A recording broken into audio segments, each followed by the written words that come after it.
Welcome to the Nevis Newscast for Friday, January 5th, 2024.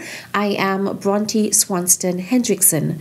The Nevis Water Department will reassess its rates to bring the price of water more in line with the cost of producing it so as to guarantee the sustainability of the water system. The new rates for water services will take effect as of March 2024. The technical team would have proposed that the proposed domestic rates remain at $13 per 1,000 gallons for the first 2,000 gallons.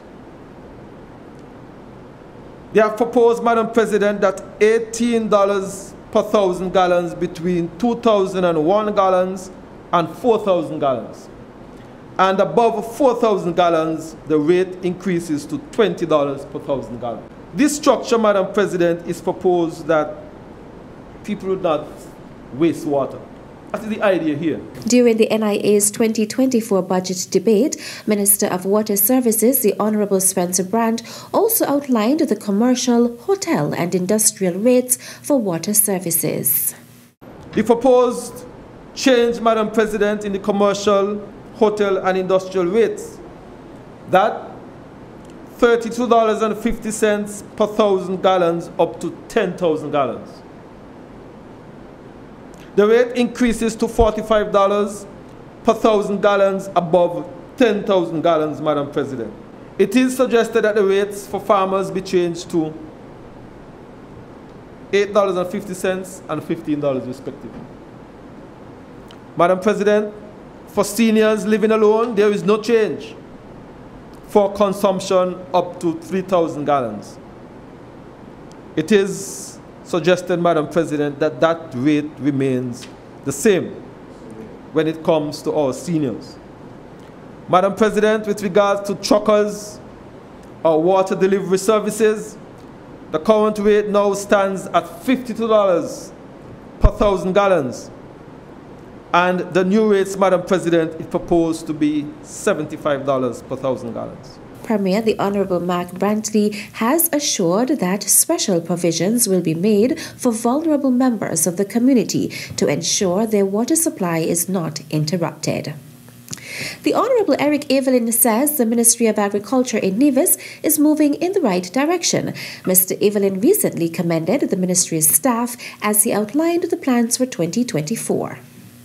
We can look forward to more consistent production on our government estates. We spoke about the marketing of our crops, so our farmers. We're going to continue to facilitate the marketing of the crops. Of course, we've spoken so much about the Indian Castle Fruit Orchard, and we are seeking to expand that, Madam President, and we have to ensure that we keep a pace and we increase our production so we can get to that magic of cutting our imports by 25% by the year 2025. I spoke about agriculture in schools, and that is something that we absolutely must continue to promote. Of course, we will continue to support and promote shade house technology. That, I believe, is the way to go. And as I said earlier on, with the scarcity of land now. In conjunction with farmers, the ministry will do more to achieve resiliency and sustainability in agriculture. We will continue to promote vigorously intensive agriculture for the livestock farmers in particular. We're going to intensify our work in terms of the setting up of the broiler industry. We will continue with our capacity building and training, Madam President.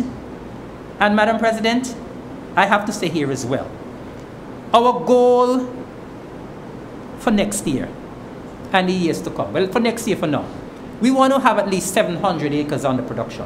Minister Evelyn also outlined plans for the fisheries sector. We want to increase our awareness of aquaculture. I know that the member opposite raised that as well yesterday. We did some training in aquaculture this year. We want to continue that because we think there's an opportunity there as well for people to do fish farming. Maybe some of the ladies who were trained, who went to the workshop this morning, to get involved in aquaculture. And that is why we need to free up more of the land that is not being utilized, because people need to use the land for things like aquaculture as well. I know at one point in time we were very advanced in terms of CMOS production and byproducts. We need to get back there as well. Madam President, we need to continue in terms of protection and preservation of our marine management areas. We need to continue to increase fisher safety among our fishers. We'll be doing more training. We will continue to increase our registration. Some first fishermen are not registered, some vessels are not registered. Fishermen, it is important for you to be registered. And in that vein, we will also be trying to issue some ID cards for our fishermen as well. So we're going to be doing some more training, and we're going to continue to partner with our public and private sectors. We're going to do staff training as well, Madam President. And we know that we have a problem with sargassum seaweed, and we want to see what we can do in terms of sustainable sargassum management as well. So these are things that we are trying to do. We're also going to be trying to introduce biodegradable twine. Remember, we are trying to be sustainable as possible, Madam President, and we're going to continue with our activities for Fisheries Month.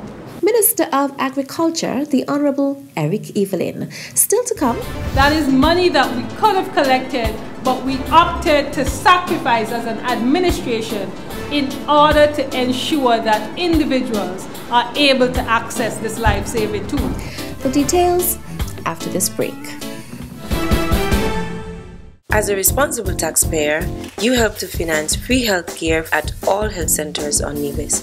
Thank you for putting country above self. This message was brought to you by the Inland Revenue Department, Nevis. Be a responsible citizen.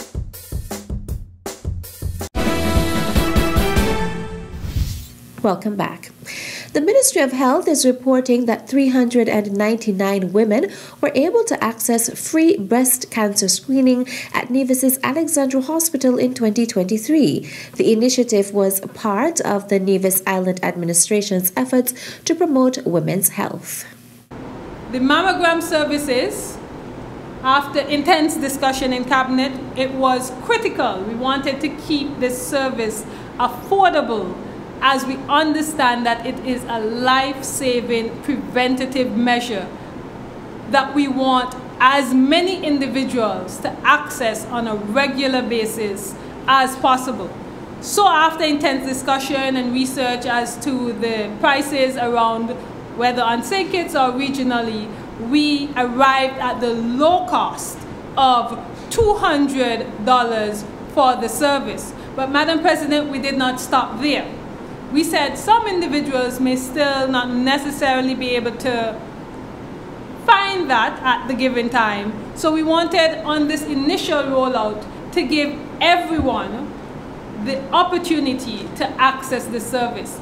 And as such, we implemented a policy where from May to December 31st of 2023, we made that service free of cost. That is free, F-R-E-E, free of cost to the general public. According to Minister of Health and Gender Affairs, the Honourable Janelle Nisbet, the screenings came at a cost of $79,800 to the Nevis Island Administration. This tool required the referral of a doctor to be able to access it. So some individuals in the public would have explained that, even though the service is free, they still can't find the $100 or $150 to go see a medical doctor to be able to gain that referral note. And so we went back to the drawing board, Madam President. We had discussions with our doctors within the public health sector who are placed on the district within our health centers. And we were able to agree that during those doctors' days at the various health centers, along with regular doctor visits, individuals who had an interest in getting that referral could access the doctors at these centers and gain that referral free of cost. One screening is valued at $200.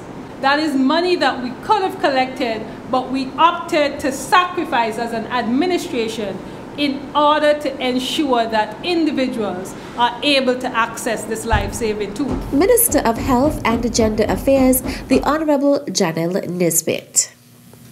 The 2024 International Higher Education Scholarship Program of Taiwan International Corporation and Development Fund, Taiwan ICDF, is now open for application. Persons who are interested are encouraged to visit the website www.icdf.org for detailed information, including the list of programs and the application information of each partner university.